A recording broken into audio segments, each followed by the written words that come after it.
ಕನ್ನಡದ ನಂಬರ್ 1 ದಿನಪತ್ರಿಕೆ ವಿಜಯವಾಣಿಯಲ್ಲಿ ಪ್ರಕಟವಾಗಿರುವ ಈ ದಿನದ ಮಹತ್ವದ ಸುದ್ದಿಗಳನ್ನೊಮ್ಮೆ ನೋಡಿ ಬರೋಣ.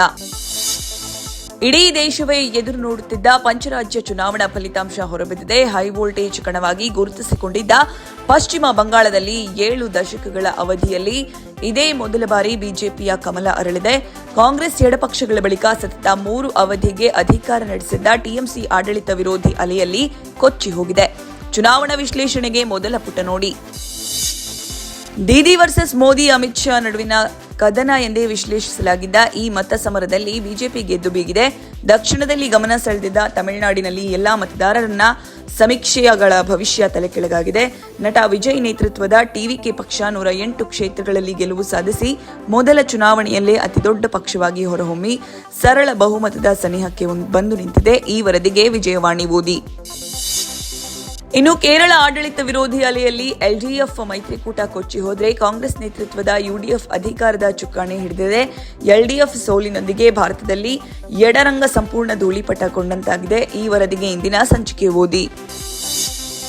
ಅತ್ತ ಈಶಾನ್ಯ ರಾಜ್ಯ ಅಸ್ಸಾಂನಲ್ಲಿ ಹಿಮಂತ್ ಬಿಸ್ವಾ ನೇತೃತ್ವದ ಬಿಜೆಪಿಗೆ ಮತದಾರರು ಸತತ 3ನೇ ಬಾರಿ ಆಶೀರ್ವದಿಸಿದ್ದಾರೆ. ಬಿಜೆಪಿಯನ್ನು ಸೋಲಿಸುವ ವಿಪಕ್ಷಗಳ ತಂತ್ರಗಾರಿಕೆ ಸಂಪೂರ್ಣ ನೆಲಕಚ್ಚಿದೆ. ಕೇಂದ್ರಾಡಳಿತ ಪ್ರದೇಶ ಪುದುಚೇರಿಯಲ್ಲಿ ಎನ್ಡಿಎಫ್ ಅಧಿಕಾರ ಉಳಿಸಿಕೊಳ್ಳುವಲ್ಲಿ ಯಶಸ್ವಿಯಾಗಿದೆ. ಈ ವರದಿಗೆ ಇಂದಿನ ಸಂಚಿಕೆ ಓದಿ. ಕರ್ನಾಟಕದಲ್ಲಿ ಕುತೂಹಲ ಕೆರಳಿಸಿದ್ದ ದಾವಣಗೆರೆ ದಕ್ಷಿಣ ಹಾಗೂ ಬಾಗಲಕೋಟೆ ವಿಧಾನಸಭಾ ಕ್ಷೇತ್ರಗಳ ಉಪಚುನಾವಣೆಯಲ್ಲಿ 2ಕ್ಕೆ 2 ಸ್ಥಾನಗಳನ್ನು ಗೆದ್ದು ಉಳಿಸಿಕೊಳ್ಳುವಲ್ಲಿ ಕಾಂಗ್ರೆಸ್ ಯಶಸ್ವಿಯಾಗಿದೆ. ಆ ಮೂಲಕ ಸಿಎಂ ಹಾಗೂ ಡಿಸಿಎಂ ತಂತ್ರಗಾರಿಕೆ ಲಕ್ಕೊಟ್ಟಿದೆ. ಈ ವರದಿಗೆ ವಿಜಯವಾಣಿ ಓದಿ. ಪಂಚರಾಜ್ಯ ಚುನಾವಣೆ ಫಲಿತಾಂಶ ಹೊರಬಿದ್ದ ಬೆನ್ನಲ್ಲೇ ಪ್ರಧಾನಿ ನರೇಂದ್ರ ಮೋದಿ ದೇಶದ ಜನತೆಗೆ ಧನ್ಯವಾದ ಹೇಳಿದ್ದಾರೆ. 3 ರಾಜ್ಯಗಳಲ್ಲಿ ಬಿಜೆಪಿ ಗೆಲುವು ಸಾಧಿಸಿದ ಬಳಿಕ ದೆಹಲಿಯಲ್ಲಿ ಪಕ್ಷದ ಕಚೇರಿಯಲ್ಲಿ ಭಾಷಣ ಮಾಡಿದ ಅವರು ಪಕ್ಷದ ಸಾಧನೆಗೆ ಹರ್ಷ ವ್ಯಕ್ತಪಡಿಸಿದ್ದಾರೆ. ಈ ವರದಿಗೆ ಇಂದಿನ ಸಂಚಿಕೆ ಓದಿ. ವಿವಿಧ ರಾಜ್ಯಗಳ ವಿಧಾನಸಭಾ ಚುನಾವಣೆಗಳ ಫಲಿತಾಂಶ ಮತ್ತು ಬ್ಲೂ ಚಿಪ್ ಕಂಪನಿಗಳ ಷೇರುಗಳ ಖರೀದಿಯಿಂದ ಸೋಮವಾರ ಷೇರು ಮಾರುಕಟ್ಟೆ ಚೇತರಿಕೆ ಕಂಡಿದೆ. ಈ ಸುದ್ದಿಗೆ ಮನಿ ಮಾತು ನೋಡಿ. 6 ವರ್ಷ ಮೇಲ್ಪಟ್ಟವರಿಗೆ ಮಾತ್ರವೇ ಆಧಾರ್ ಕಾರ್ಡ್ ಕೊಡುವುದಕ್ಕೆ ಸಂಸತ್ತಿನ ಮಧ್ಯಪ್ರದೇಶ ಹಾಗೂ ಪ್ರಸಕ್ತ ಕಾನೂನಿನ ಸೂಕ್ತ ತಿದ್ದುಪಡಿಯ ಅಗತ್ಯವಿದೆ ಎಂದು ಸುಪ್ರೀಂ ಕೋರ್ಟ್ ಸೋಮವಾರ ಹೇಳಿದೆ. ಈ ಸುದ್ದಿಗೆ ಇಂದಿನ ಸಂಚಿಕೆ ಓದಿ.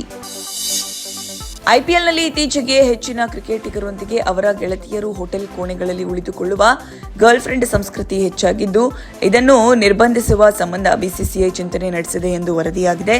ಈ ಸುದ್ದಿಗೆ ಕ್ರೀಡಾಪುಟ ನೋಡಿ. ಪ್ರಸ್ತುತ ರಾಜಕೀಯ ಸನ್ನಿವೇಶದಲ್ಲಿ ಹೊಸ ಪಕ್ಷ ಕಟ್ಟಿ ಅದರ ಸಿದ್ಧಾಂತವನ್ನ ಜನರಿಗೆ ತಲುಪಿಸಿ ಆಡಳಿತ ಚುಕ್ಕಾಣಿ ಹಿಡಿಯುವುದು ಕಷ್ಟ ಸಾಧ್ಯ. ಈ ಸುದ್ದಿಗೆ ಉಲ್ಲಾಸ. ನಮಸ್ತೆ ಬೆಂಗಳೂರು ನೋಡಿ. ಇವಿಷ್ಟೇ ಅಲ್ಲ, ಮುಂಜಾನೆ ಮಾತು, ಅಂತರಂಗ, ಭವಿಷ್ಯ, ಮನೋವಿಕಾಸದ ಕಾಲಂಗಳು, ಕ್ರೀಡೆ, ಸಿನಿಮಾ, ದೇಶ ವಿದೇಶಗಳ ಭರಪೂರ ಸುದ್ದಿಗಳ ವಿಶೇಷಗಳಿಗಾಗಿ ವಿಜಯವಾಣಿ ಓದಿ.